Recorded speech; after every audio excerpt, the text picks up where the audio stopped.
인사 한번 하겠습니다. 사랑합니다. 축복합니다. 할렐루야. 이 시간 흩어져서 각자의 처소에서 예배드리는 우리 주원 가족들에게 이 시간 주의 말씀이 또 들려지게 해주셔서 믿음의 길에서 멀어지지 아니하고 또 믿음으로 또 승리하는 삶을 사는 우리 모두가 되시기를 기원드립니다. 저는 어려서부터 수사 범죄 추리물 이런 소설들을 읽거나 또 영화를 보는 것을 많이 좋아했습니다.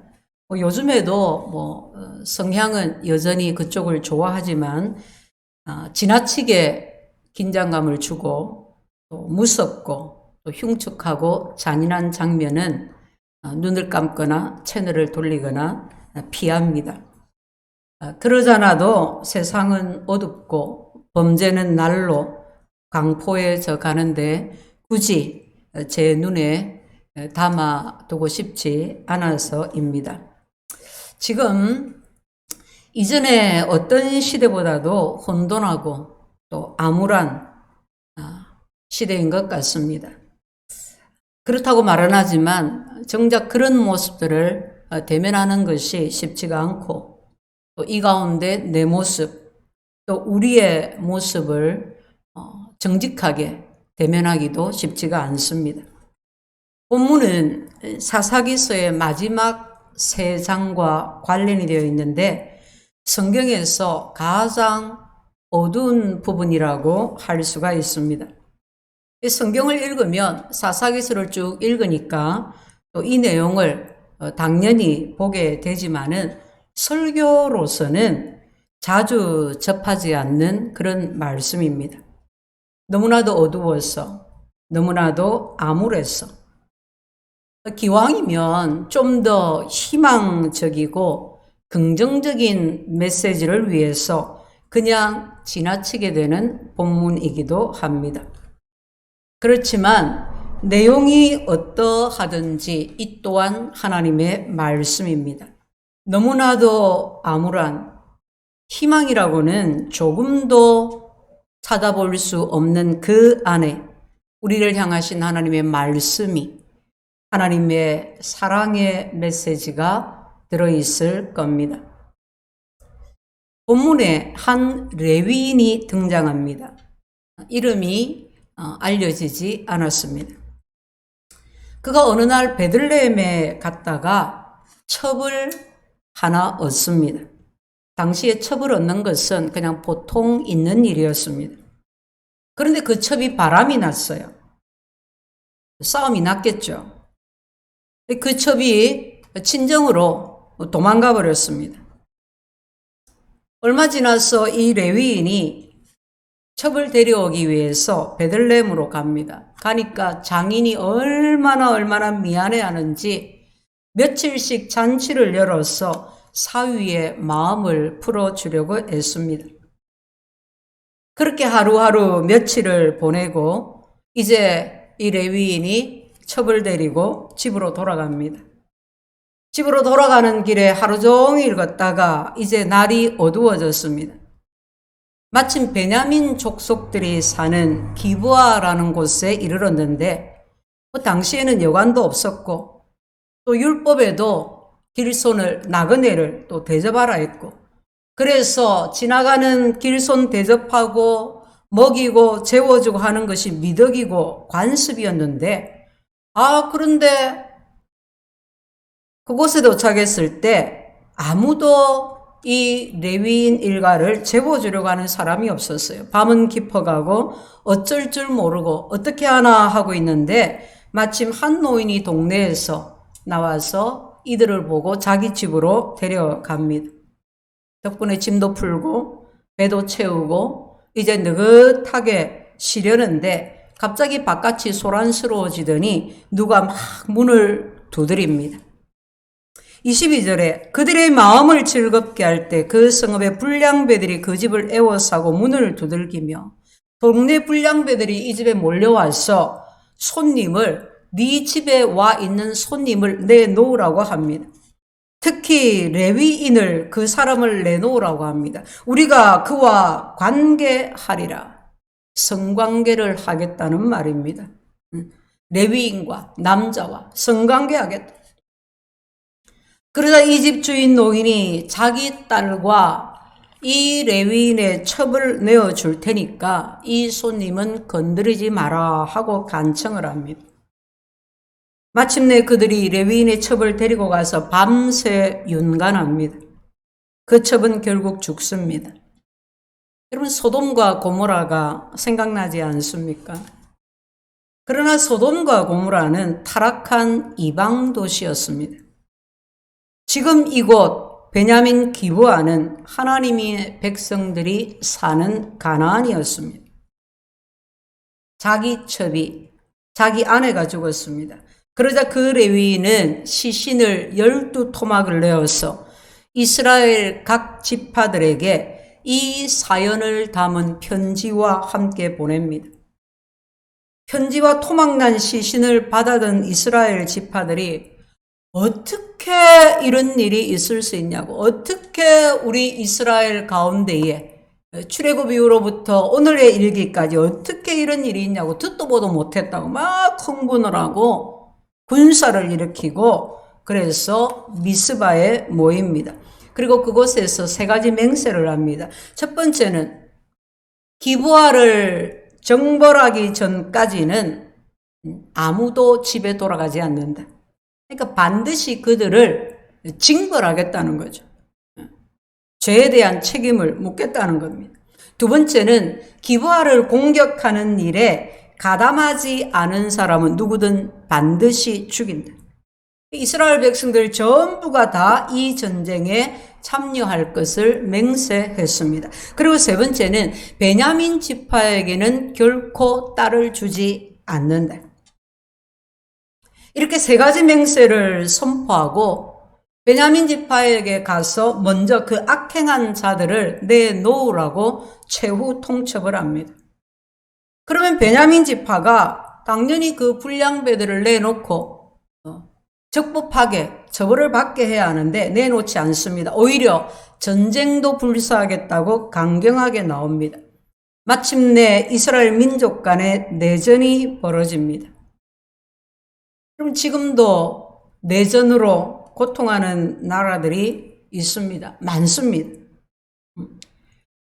부족이, 자기 종족이 멸족을 하고 또 나라가 망하고 그렇게 합니다.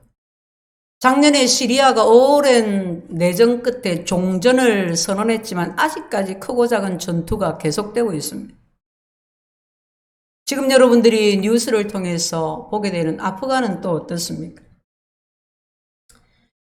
여러분, 이 본문의 전쟁에 11지파와 한 지파 병력의 그 차이가 상당하지 않겠습니까? 숫자도 그렇고. 그런데 이 베냐민 지파가 워낙 용맹하고 싸움을 잘해가지고 그냥 막 호락호락 쉽게 끝날 줄 알았는데 쉽게 안 끝납니다. 나머지 지파들에서 수많은 사상자가 발생을 합니다. 그렇지만 결국 베냐민 지파는 이 싸움에서 패하고 남자 600명만을 남기고 멸족을 당합니다. 전쟁이 끝났습니다. 격양되었던 감정이 가라앉습니다. 그러자 이들이 정신을 차리기 시작합니다. 당장 시급한 것이 이스라엘 12지파 중에서 한 지파가 없어지게 되었다는 것입니다. 베냐민 지파 남자가 다 죽고 겨우 600명만이 남았습니다. 그나마 베냐민 지파에게는 딸을 주지 않겠다고 맹세했기 때문에 베냐민 지파 남자들이 결혼도 할 수 없는, 결혼 못할 그런 처지에 놓였습니다. 이제 베냐민은 완전히 멸족하는 것이 시간 문제가 되었습니다. 이스라엘 지파 중에서 한 지파가 멸망하는 것은 하나님의 뜻도 아니고 또한 이스라엘 국가적으로서도 큰 손해가 나는 일이었습니다. 아이고, 이를 어떻게 하나 이제 고민을 하다가 문제 해결의 방법을 찾기를 시작했습니다. 먼저 이 전쟁에 누가 참여하지 않았냐 살피게 되었습니다. 그 전까지는 아무 그냥 문제를 삼지 않았는데, 뭐 전쟁이 이기기도 했고. 근데 방법을 찾다 보니까 이 전쟁에 길르앗 거민들이 참여하지 않았다는 것을 알게 되었습니다. 그래서 맹세한 대로 길르앗으로 군대를 보내서 다 죽여버리고 처녀 400명을 데려와서 베냐민 지파 남자들에게 줍니다. 그래도 200명이 짝이 없습니다. 또 방안을 짜냅니다. 마침 그때 실로에서 축제가 열리는데 베냐민 남자들이 가서 거기서 여자들을 납치해 와서 결혼하는 것을 눈감아 줍니다. 그렇게 베냐민 남자들이 다 짝을 맞추었습니다. 여러분, 이것이 사사기서 마지막 3장에 나오는 한 레위인을 인한 그 본문의 내용입니다. 사사시대가 얼마나 어두운 시대였는지, 얼마나 혼돈한 시대였는지 보이십니까?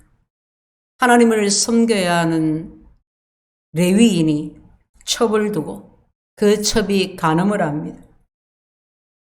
귀부와 거민들은 나그네를 대접하라는 하나님의 말씀을 어기고 오히려 성적으로 희롱하려고 합니다. 그러자 목숨을 걸고서라도 자기 아내, 자기 딸을 지켜야 하는 레위인과 노인은 그들을 불량배들에게 내어줍니다.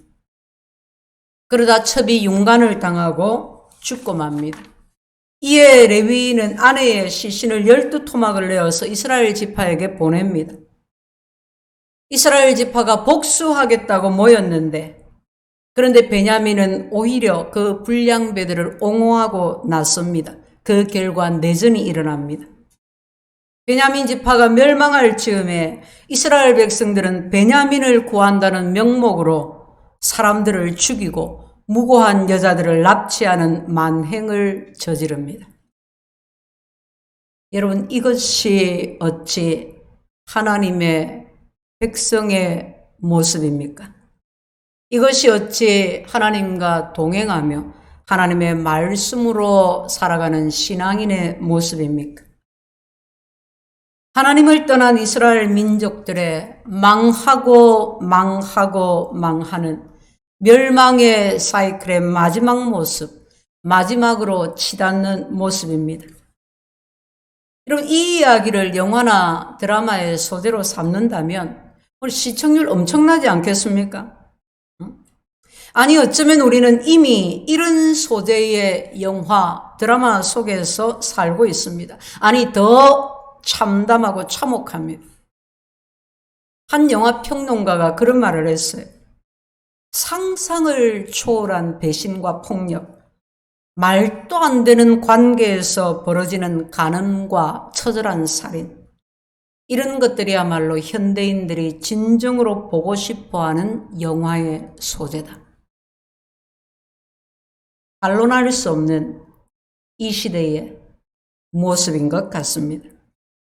성도 여러분, 이 암울한 이야기, 이 부인하고 싶은, 이 대면하고 싶지 않은 이야기는 다름 아닌 우리 사회의 이야기, 이 시대의 이야기, 바로 우리의 이야기가 아닌가요? 하나님이 성경에 이를 기록하신 이유가 있습니다. 그것은 하나님은 하나님을 떠난 세대가 어떤 상태에 빠지게 될 것을 아시기 때문입니다.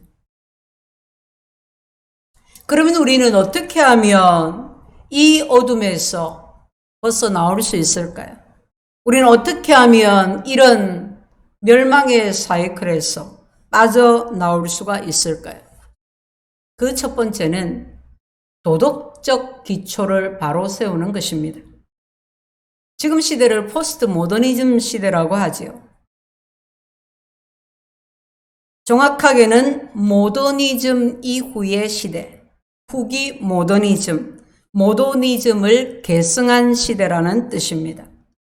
여러분, 모더니즘은 19세기 후반부터 20세기 초반에 상징주의와 현실주의, 입체파 이런 것들을 총칭하는 예술 사조입니다. 전통적인 권위나 도덕을 반대하고 극개인주의를 추앙하는 개인의 자유를 높게 평가하는 그런 사조입니다. 그런데 포스트 모더니즘, 그것을 계승한다 이 말이에요. 그것을 쫓아간다 이 말이에요. 그 포스트 모더니즘의 특징은 객관적인 진리를 인정하지 않는 것입니다. 내가 옳다고 생각하면 진리라는 것입니다. 내가 느끼는 것, 내가 생각하는 것이 중요한 것입니다. 아무리 옳고 아무리 선한 것이라도 내가 받아들이지 않으면 그것은 진리도 선도될 수 없다는 것입니다. 객관적인 진리를 인정하지 않는 것, 철저한 상대주의, 극개인주의, 이것이 포스트 모더니즘의 특징입니다. 여러분, 우리 삶을, 우리 주위를 둘러보십시오. 사람들이 다 자기 생각대로 살아갑니다. 남을 의식하지 않습니다. 남을 상관하지도 않습니다. 모든 결정권이 나에게 있습니다. 누구도 방해할 권리가 없습니다. 부모라고 해서, 선생님이라고 해서, 어른이라고 해서 나에게 대해서 판단할 수가 없습니다. 네가 원하면 해. 하고 싶은 거 마음껏 해. 누구도 방해할 수 없어. 그건 네 자유야. 이렇게 말하고 이렇게 듣는 시대입니다. 내가 기준이고 내가 선이 되는 시대입니다. 이것이 우리가 살고 있는 이 시대의 특징입니다. 본문에 베냐민 지파가 악행자들을 옹호했습니다. 내 식구 건드리지 말라는 것입니다. 여러분, 지금 이 학교에서 보면 선생님이 이 잘못된 것을 훈계하면 오히려 부모가 뭐 감사하고 바로 같이 또 바로 잡아가고 이래야 되는데, 그러기는커녕 학교를 찾아오고 교육청에 진정서를 넣고 막 심지어는 막 교직에서 막 쫓아내려고 하고. 여러분, 물론 잘못된 선생님도 뭐 있겠지만 대부분은 사명감을 가지고 교직을 수행한다고 생각합니다. 여러분, 공부만 잘해서 선생이 되면 선생하기가 얼마나 어려운데 굳이 선생을 하겠어요? 다른 직종을 찾죠. 전반적인 이 사회의 분위기가 이렇게 되었습니다. 야, 우리는 옛날에 학교에서 이랬다, 선생님에게 이랬다. 이 완전히 호랑이 담배 피던 시절 이야기가 되었습니다. 지금 아마 40대 중반, 50대까지도 누가 혼자 잘못하면 단체 기합 받았어요. 선생님 매를 들고 때렸어요. 그거 가지고 집에 가서 이야기하고 부모가 학교 와서 항의하고 그런 거 없었어요. 그냥 그러려니 했어요. 잘못했으니까. 근데 지금은 잘못된 것을 훈계해도 난리가 납니다. 선생님이 정말 잘 가르치고 정말 애정을 가지고 훈계를 하고 싶어도 하지를 못합니다. 왜 그럴까요? 도덕적 기준이 사라졌기 때문입니다. 아무리 과학적이고 객관적인 이유를 들이대어도 소용이 없습니다. 문제는 내가 어떻게 느끼느냐, 내가 어떻게 보느냐 하는 것입니다. 보는 것도 내가 보고 싶은 것만 봅니다. 내가 듣고 싶은 것만 듣습니다. 내가 납득이 되어야 하고 막 내 마음이 풀어져야 되고. 성도 여러분, 과연 이 세상에 절대 진리는 존재하지 않는 걸까요? 이러는 게 맞는 걸까요?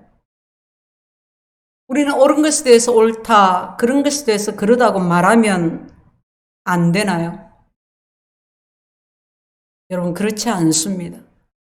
옳고 그름이 없는 사회, 옳고 그름의 기준이 없는 사회, 옳고 그름을 말할 수 없는 사회는 결코 올바른 사회가 될 수가 없습니다. 그런 사회는 하나님을 부인하는 사회입니다. 사람들이 왜 하나님을 부인합니까? 그래, 믿으면 좋지. 하나님 내 마음에 다 이렇게 있다. 믿으면 좋지. 그런데 그 믿음으로 살려고 하지 않습니다. 사람들이 하나님을 부인하는 것은, 하나님을 나의 주인으로 모셔드리지 않는 것은 내 마음대로 살고 싶은데, 내 마음대로 내 자유대로 살고 싶은데 하나님이 방해가 되기 때문에, 방해된다고 생각하기 때문에 부인하는 것입니다. 내 마음대로 살기 위해서 하나님을 멀리하는 것입니다. 여러분 사사기 21장 25절을 한번 보세요. 마지막 절. 그때에 이스라엘의 왕이 없으므로 사람이 각기 자기의 소견에 옳은 대로 행하였더라. 여러분 사사기가 이렇게 끝이 납니다. 모든 사람들이 자기 생각에 옳은 대로, 옳다고 생각하는 대로 그렇게 행동했더라. 도덕적 기준이 사라졌습니다. 절대 진리가 사라졌습니다. 건강한 가치가 사라졌습니다. 이것이 멸망을 향해 치달아가는 사회의, 나라의 모습이었습니다. 왕 대신 하나님을 버렸습니다. 자기 생각, 자기 마음대로 살았습니다. 그 결과는 비극이었습니다. 질서도 없이, 윤리도 없이, 도덕도 없이, 내가 기준인 삶, 하나님을 떠난 그들에게 멸망이 찾아왔습니다. 성도 여러분, 정말 우리 믿음의 부모들이 또 믿는 가정에 자녀 교육 정말 올바르게 잘해야 합니다. 자녀 교육 잘하고 싶잖아요. 그러려면 우리 자신이 먼저 올바라야 합니다. 믿음에 바로 서서 믿음으로 올바르게 살아야 합니다. 올바른 도덕적 기초가 나와 우리 가정에 세워져야 합니다. 그것만이 어둠과 혼돈과 멸망의 세상에 빠지지 않게 합니다. 보존하고 승리하게 합니다. 자, 우리가 도덕적 기초를 바로 세워야 하고, 두 번째는 그럼 우리가 삼아야 할 도덕적 기초가 무엇인가? 뭐가 기초가 되어야 하느냐? 여러분, 그것은 첫 번째 하나님의 성품입니다. 거룩입니다. 하나님의 성품이, 하나님의 거룩이 우리의 도덕적 기초가 되어야 합니다. 하나님은 옳고 그름의 절대적 표준입니다. 여러분, 세상에는 절대적 표준이 없어요. 시대에 따라 달라지고 정부에 따라 달라지기도 하고 완전하지 않습니다. 완벽하지 않습니다. 하나님은 창조주시요, 하나님은 자기 뜻과 자기 법대로 세상을 운행하시는 주관자이시요 보존자이십니다. 그리고 하나님은 우리에게 가장 좋은 것을 주시고 싶어 하시는 우리 아버지이십니다. 그럼 하나님은 왜 우리에게 옳고 그름을 말씀하실까요? 왜 도덕적 표준을 세우게 하실까요? 하나님이 우리를 사랑하시기 때문입니다. 여러분, 내 집안에 있는 거, 내 자녀들이 마음껏 가져도 되고, 놀아도 되고, 먹어도 되고, 마음대로 할 수 있습니다. 내 것이 네 것이잖아요. 자식에게 그렇게 누리게 하기 위해서 열심히 돈도 벌고 하잖아요. 여러분, 그렇다고 해서 아이가 주방에 가서 칼을 잡았는데 그걸 그대로 내버려 둡니까? 아니요. 내버려 두면 위험합니다. 내버려 두면 안 돼요. 흉기가 될 수 있어요. 그래서 자녀에게 되고 안 되고의 경계를 정해주는 것입니다. 우리 주일학교의 제일 꼬맹이가 4살 이선유입니다. 올 초인가요? 한 몇 개월 전인데 우리 엄마인 박영아 선생님이 저한테 그러더라고요. 목사님, 선유가 엄마는 왜 자꾸 나한테 하지 마라, 안 돼, 그 말만 하는지.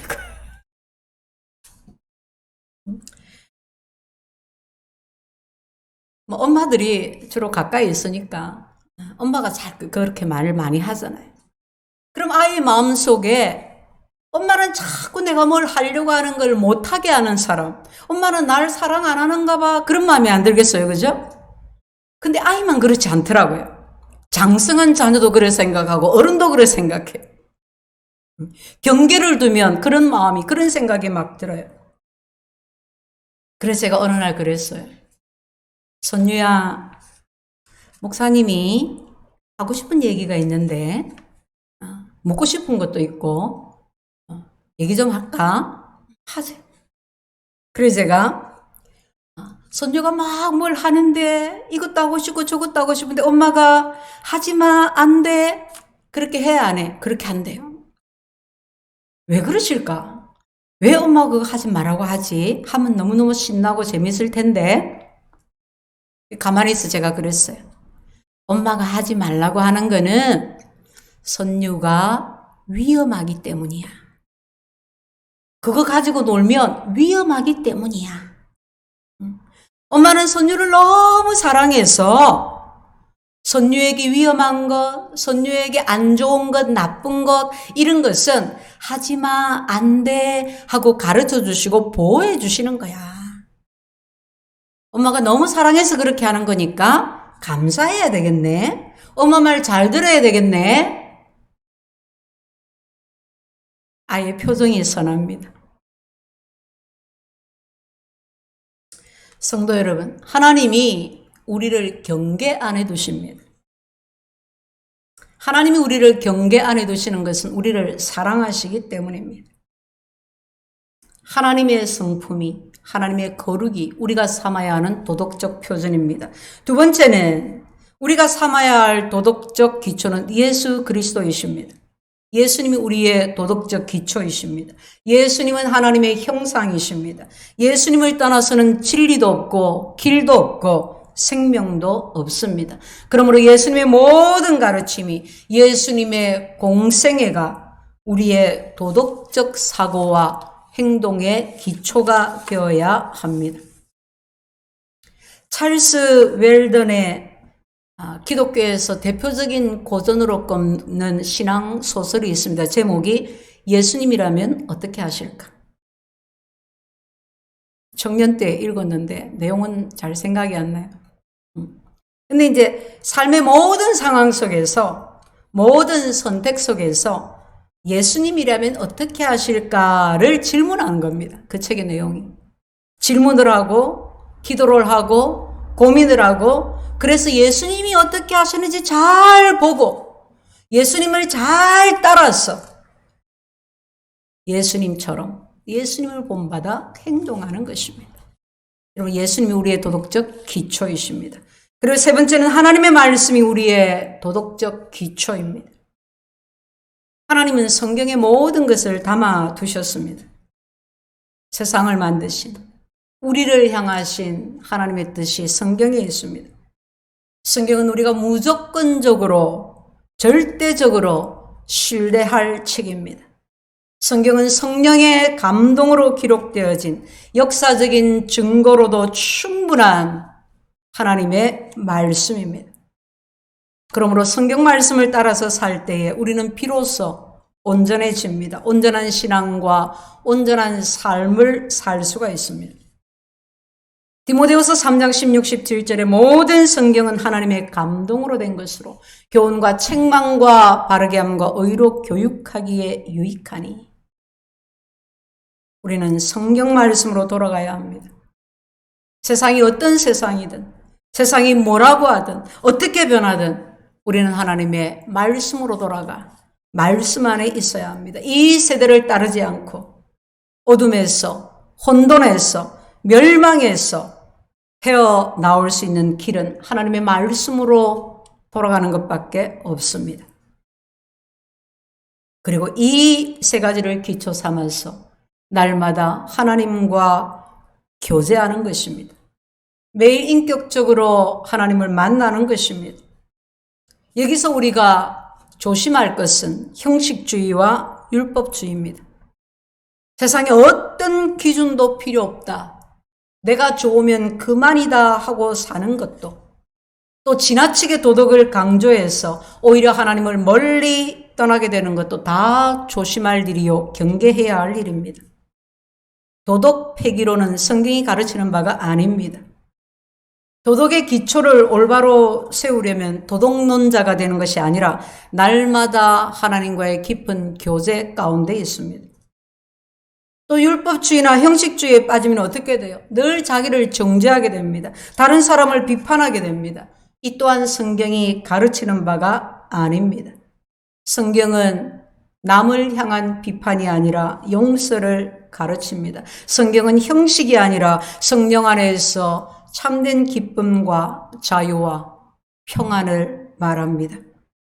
예수 그리스도 안에 있는 삶이 얼마나 좋은지, 하나님의 말씀 안에 살아가는 것이 얼마나 기쁘고 소망이 넘치는 삶인지, 성령의 역사하심으로 생명이 넘치고 능력으로 역사하는 삶이 무엇인지, 얼마나 살맛나게 하고 얼마나 매력적인 삶인지 우리 모두 알게 되시기를, 더 알아가게 되시기를 축복합니다. 사랑하는 성도 여러분, 사사기의 마지막은 참으로 어둡고 암울합니다. 지금 이 시대 역시도 마찬가지입니다. 코로나 유행으로 인해서 더욱 암울한 지금입니다. 그런데 여러분, 이런 시대를 살아가는 우리에게 은혜가 임했습니다. 구원이 임했습니다. 하나님이 내게, 주의 빛이 내게 임했습니다. 우리가 하나님을 모시고 살아갑니다. 하나님의 말씀을 가지고 하나님과 동행합니다. 우리가 세상을 이기는 믿음을, 어둠을 물리치고 승리할 믿음을 가졌습니다. 그러므로 우리 모두 올바른 도덕적 기초를 세워야 합니다. 우리 마음 중심에, 우리 삶의 기초를 바르게 세워야 합니다. 그리고 날마다 더욱 역동적으로, 더욱 인격적으로 하나님과 교제하는 것입니다. 그래서 이 시대를 분별하고 혼란과 어둠에 빠지지 아니하고 생명으로, 소망으로 우리와 우리 가정을 지켜내고 우리의 이웃에 우리 주의 구원의 길을 보여주는 것입니다. 우리 모두 이 어둠의 시대를 밝히는 참 성도가 되고 어둠의 시대를 살려내는 참 교회가 되시기를 주의 이름으로 축원드립니다. 자, 우리 함께 한번 기도하시겠습니다.